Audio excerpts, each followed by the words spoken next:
Leçon polygone particulier et angle. Pour rappel, les polygones sont des figures dont tous les côtés sont droits.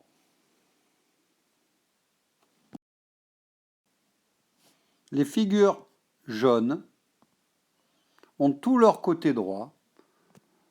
Ce sont donc toutes des polygones. Les autres figures ont des côtés qui ne sont pas droits, comme ici, ici. Celle-ci n'a aucun côté droit et celle-ci non plus. Ces figures ne sont pas des polygones.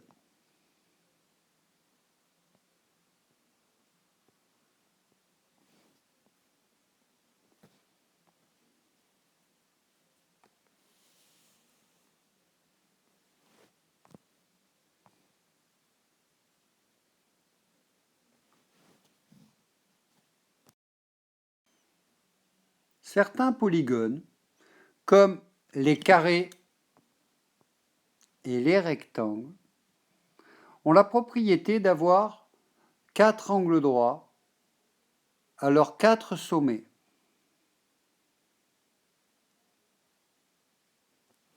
Pour vérifier les angles droits, on utilise un gabarit d'angle droit, celui que vous avez dans votre cahier.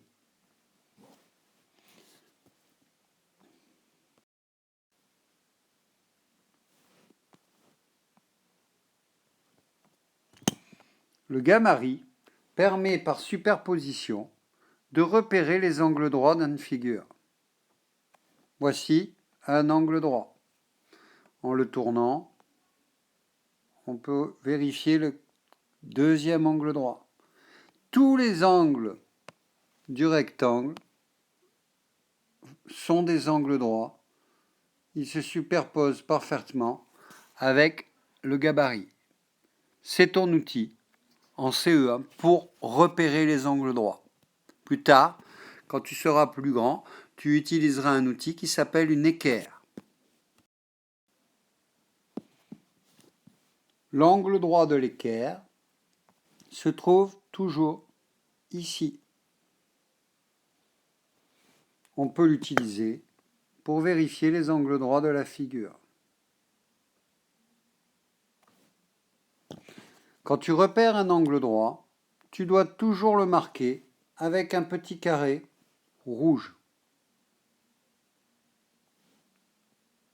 C'est un symbole que tu devras utiliser tout au long de ta scolarité.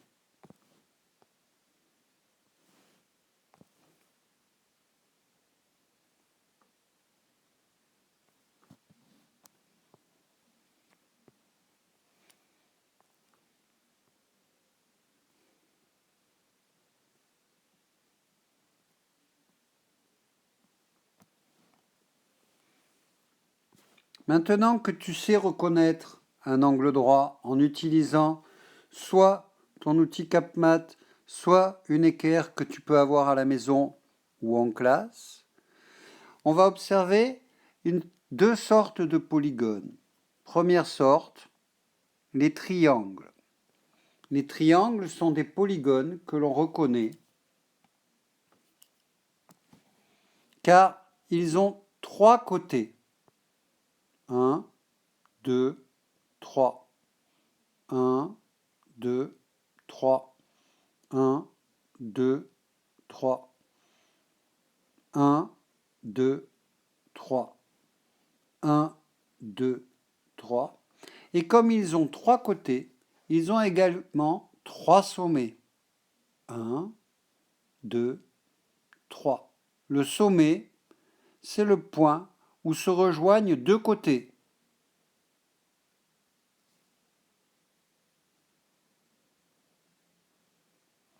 Certains triangles ont une propriété particulière. Ce sont des triangles rectangles et cette propriété, c'est qu'ils possèdent un angle droit qui se superpose avec le gabarit. Ces triangles, comme ils ont un angle droit, qu'il faut donc mettre en évidence s'appellent des triangles rectangles.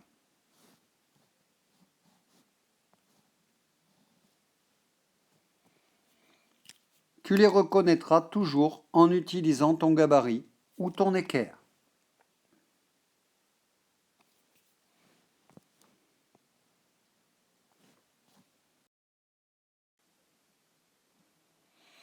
La deuxième catégorie de polygones que tu dois connaître en CE1, c'est la famille des carrés et des rectangles. Les carrés et les rectangles ont des propriétés similaires. Ils ont tous les deux, le carré comme le rectangle, 4 angles droits que l'on repère avec le gabarit. Et en plus de leurs 4 angles droits, ils ont 4 côtés. 1, 2, 3, 4. 1, 2, 3, 4.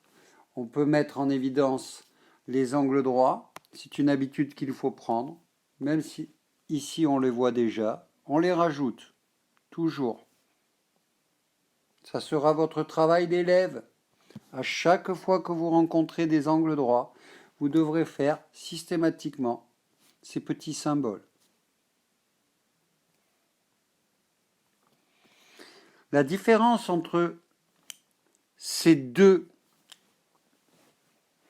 figures, ces deux polygones qui font partie de la même famille, se trouve au niveau de la longueur de leur côté.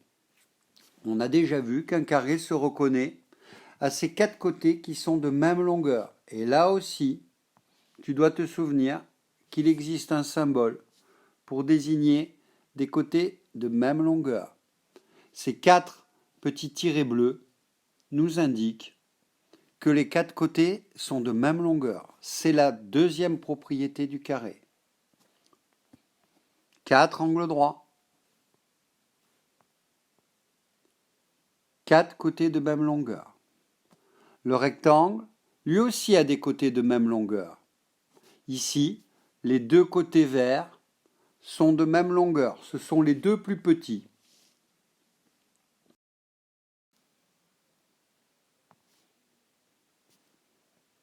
On les appelle les largeurs.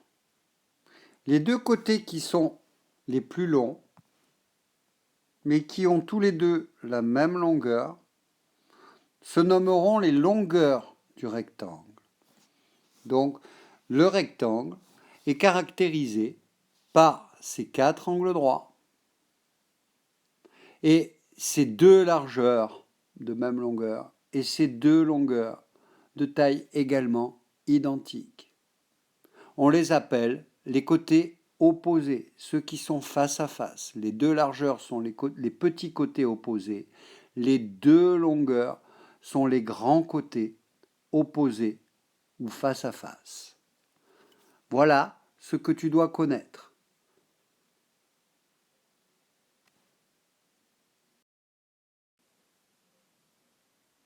Tu peux maintenant commencer tes activités dans ton CapMath Géométrie et n'oublie pas de prendre ton gabarit et une règle pour mesurer les côtés et aussi repérer les angles droits.